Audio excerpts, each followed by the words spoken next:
हरे कृष्णा। जय जगन्नाथ। जय श्री जगन्नाथ देव, जय श्री बलदेव, जय श्री सुभद्रा महारानी की जय। आज आमरा दर्शन करब चारि धामेर मध्य अन्यतम श्री श्री पुरी धाम। এই পুরী ধাম হলো চারি ধামের মধ্যে অন্যতম। কলিযুগে এই পুরী ধামের মাহাত্ম্য অপরিসীম। বর্ণিত হয়েছে যে ভগবান প্রথমে তিনি বদ্রীনাথে স্নান করেন। এই চারি ধামের মধ্যে বদ্রীনাথ হচ্ছে প্রথম। হিমালয়ের শিখরে উত্তরাখণ্ডে অবস্থিত বদ্রীনাথ ধাম। এখানে ভগবান স্নান করেন। আর কথিত আছে যে দ্বারকা ধাম অবস্থিত গুজরাটে। তো গুজরাটের দ্বারকা ধামে ভগবান বস্ত্র পরিধান করেন। আর তারপর উড়িষ্যায় পুরী ধাম, আমরা সবাই জানি পুরী ধাম। উড়িষ্যায় পুরী ধামে ভগবান ভোজন করেন। আর তামিলনাড়ুর রামেশ্বরমে ভগবান বিশ্রাম করেন। তাহলে কি জানলাম? বদ্রীনাথে ভগবান স্নান করেন, গুজরাটের দ্বারকা ধামে বস্ত্র পরিধান করেন, তারপর উড়িষ্যায় পুরী ধামে ভোজন করেন, আর তামিলনাড়ুর রামেশ্বরমে বিশ্রাম করেন। মন্দিরে প্রবেশের জন্য অনেক লাইন। প্রভুকে দর্শন করার জন্য সবাই ব্যাকুল। প্রভুকে দর্শন করলে আর জাগতিক কোনো চাওয়া পাওয়া থাকে না। প্রভু শ্রী জগন্নাথ দেবের কৃপা লাভ হলে জীবন সার্থক হয়ে যায়। সবাই দর্শন করুন।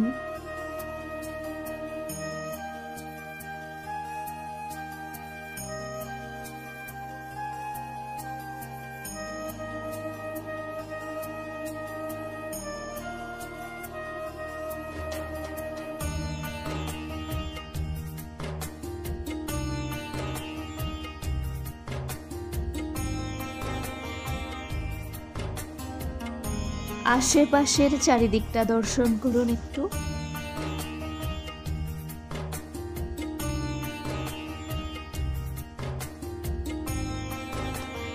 পুরীর জগন্নাথ মন্দির সম্পর্কে যে 10টি রহস্য পাওয়া যায় সেগুলো এখন আমরা জানব। বলা হয়েছে যে সাধারণত বায়ু যেদিকে প্রবাহিত হয় সেদিকেই কোনো পতাকা ওড়ে, কিন্তু আশ্চর্যজনকভাবে পুরীর জগন্নাথ মন্দিরের গম্বুজের ওপরে যে পতাকাটি লাগানো থাকে সেটিকে সবসময়ই বায়ু প্রবাহের বিপরীত দিকে উড়তে দেখা যায়। এটি কিভাবে সম্ভব? ভক্ত যদি ভক্তি, ভাব এবং বিশ্বাস নিয়ে দর্শন করেন তাহলে অবশ্যই সেটি উপলব্ধি করতে পারবেন। মন্দিরের মূল গম্বুজটি প্রায় 45 তলা ভবনের সমান উঁচু। মনে হবে যেন 45 তলা কোনো বিল্ডিংয়ের যতটা উচ্চতা ওই রকম উচ্চতায় অবস্থিত মন্দিরের গম্বুজটি। তো ঝড়, ঝঞ্ঝা, ভূমিকম্প, যুদ্ধ যাই ঘটুক না কেন, মন্দিরের কোনো একজন সাধু, মন্দিরের ভক্ত প্রতিদিন ওই গম্বুজের ওপরে উঠে নিয়মিতভাবে পতাকাটি পরিবর্তন করেন। যদি কোনো কারণবশত পরিবর্তন না করা হয় তাহলে ওই মন্দির চত্বর পরবর্তী 18 বছরের জন্য বন্ধ রাখতে হবে। 1800 বছর ধরে এই ঐতিহ্য চলে আসছে। প্রতিদিন পতাকা চেঞ্জ হয়। তারপর বর্ণিত হয়েছে যে মন্দিরটির সর্বোচ্চ অংশে একটি সোজাভাবে লাগানো সুবিশাল সুদর্শন চক্র রয়েছে, যেটি খুব আকর্ষণীয়। এটির উচ্চতা 20 ফুট আর ওজন প্রায় 1 টন। তো কথিত আছে শহরের প্রতিটি দিক থেকে ওই চক্রটিকে দেখা যায়।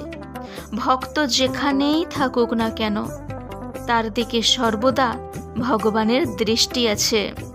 ভক্তকে সর্বদা ওই সুদর্শন চক্র রক্ষা করছেন, এইভাবে বর্ণিত হয়েছে।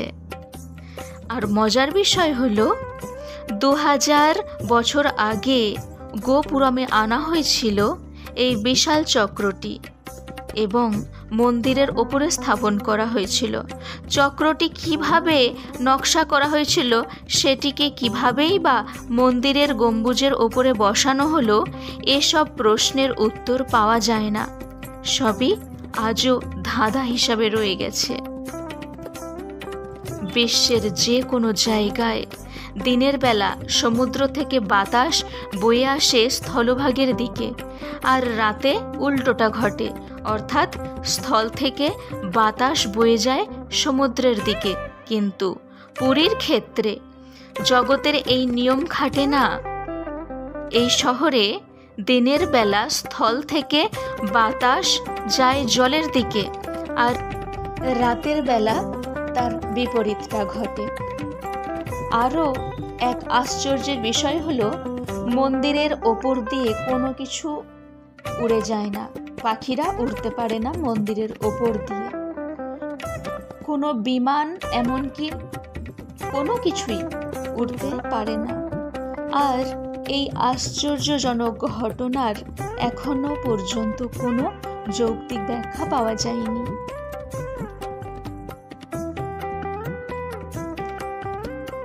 মন্দিরটি এমনভাবে তৈরি করা হয়েছে যাতে কোনো সময়ই মূল খিলানের ছায়া দেখা না যায়। ভোরবেলা হোক আর দুপুরে বা গোধূলিতে কোনো সময়েই মূল খিলানটির ছায়া পড়ে না। অত্যন্ত জটিল ও বিস্ময়কর প্রকৌশলের ফলেই এটা সম্ভব হয়েছে। মন্দিরে পরিবেশিত প্রসাদ সম্পর্কে একটি অদ্ভুত কথা শোনা যায়। মন্দিরে দৈনিক পরিদর্শনকারীর সংখ্যা 2000 থেকে 20 লক্ষ ঘোরাফেরা করে। তবে রান্না করা প্রসাদের পরিমাণ বছরের প্রত্যেক দিনই সমান থাকে। তা সত্ত্বেও নাকি কোনোদিনও প্রসাদ এতটুকু কম পড়ে না বা বেশিও হয় না। কাঠের জ্বালানি ব্যবহার করে মাটির হাঁড়িতে প্রসাদ রান্না করা হয়। অবিকল 7টি হাঁড়ি পর পর একটাকে আরেকটির ওপরে রাখা হয়। সবচেয়ে ওপরের পাত্রটিতেই রান্না করা হয়। আশ্চর্যজনকভাবে প্রথম পাত্রে যেভাবে রান্না হচ্ছে তা অন্য পাত্রগুলিতেও নিজে থেকেই হয়ে যায় বলে শোনা যায়। মন্দির থেকে সমুদ্রের দূরত্ব বেশি নয়। মন্দিরের সিংহদ্বার অর্থাৎ প্রধান ফটক দিয়ে প্রবেশের আগে পর্যন্ত সমুদ্রের শব্দ শোনা যায়, কিন্তু একবার সিংহদ্বার পেরিয়ে গেলেই আর সমুদ্রের শব্দ শুনতে পাওয়া যায় না। এরপর আবার মন্দির থেকে বের হলে তবেই সমুদ্রের শব্দ শোনা যায়। কথিত আছে যে সুভদ্রা মহারানী ভগবান শ্রীকৃষ্ণের এবং শ্রী বলদেবজির একমাত্র আদরের ভগিনী। তিনি সমুদ্রের শব্দ শুনে ভয় পেতেন, তাই ভগবানের নির্দেশে সমুদ্রের শব্দ একটুও মন্দিরের মধ্যে প্রবেশ করে না। কথিত আছে নবকলেবরের সময় পুরনো মূর্তিগুলিকে মাটিতে সমাধিস্থ করা হয়। 21 দিন পর মূর্তিগুলি আর দেখা যায় না। একে অপরের দিকে মুখ করিয়ে রাখা হয় এবং তারা নিজে থেকে ভেঙে যায়। এই রকমভাবে 10টি আশ্চর্যজনক বিষয় সম্পর্কে আলোচনা করা হলো। সবাই পুরীধামে অবশ্যই যাবেন, প্রভু শ্রী জগন্নাথ দেবের কৃপা লাভ করবেন।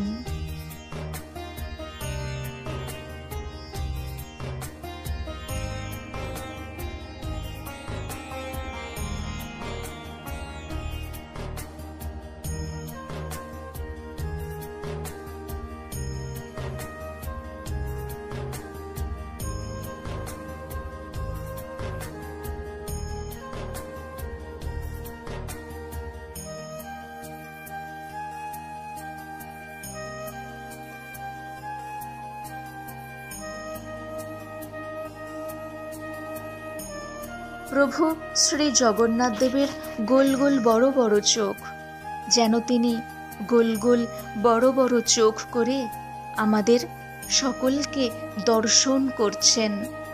বড় বড় চোখ হওয়ার এটি একটি কারণ, যে যাতে তিনি সবাইকে দর্শন করতে পারেন। বড় বড় চোখ, আর চোখের মধ্যে যে লাল বর্ণ, যে লাল অংশ আছে, এটা হচ্ছে করুণার প্রতীক। ভগবানের করুণ দৃষ্টি, ভগবানের কৃপা দৃষ্টি। তিনি তো কৃপাময়, করুণাময়। ভগবানের কৃপা দৃষ্টি, করুণাময় দৃষ্টি সকলের ওপর বর্ষিত হোক। সবাই খুব ভালো থাকুন। প্রভু শ্রী জগন্নাথ দেবের নাম নিন আর হরিনাম সংকীর্তন বেশি করে করুন। হরে কৃষ্ণ মহামন্ত্র জপ করুন।